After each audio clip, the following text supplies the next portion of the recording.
Australia has a very strong tradition of what we call mateship, which is bonding, and it used to be only between men, except we now extend mateship to mean bonding among women. And if you look at Australian cinema and the golden period of the 70s and 80s, when Australian films started to hit the international stage, what is remarkable is how many of them are about relations between people of the same gender, but very carefully avoid any discussion of sexuality.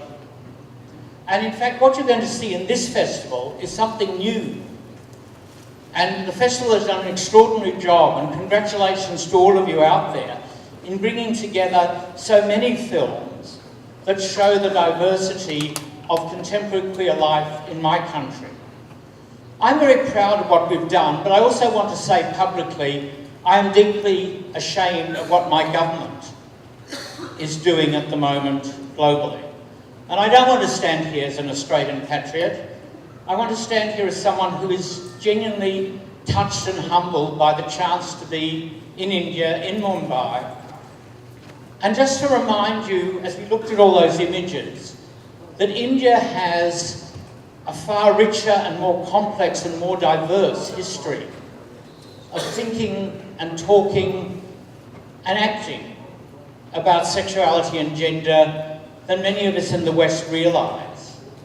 And while it's exciting to have you all cheer that the Irish voted last week in their referendum, and while I know many of you are engaged in the constant struggle to repeal, ironically, laws that were left to you by the British Empire and are still maintained by a government that claims to be anti-colonial,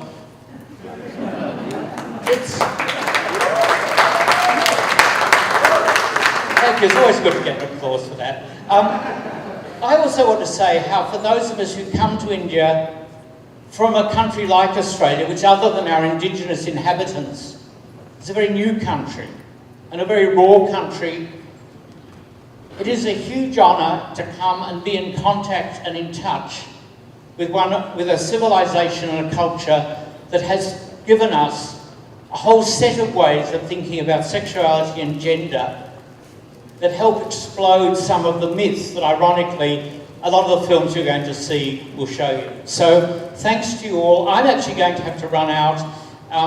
Some of you know I'm still on Australian time. One of the things we are ahead of you is in body clocks. So it's now 1:30 in the morning, probably a good time for drag queens, a very bad time for me. Thank you.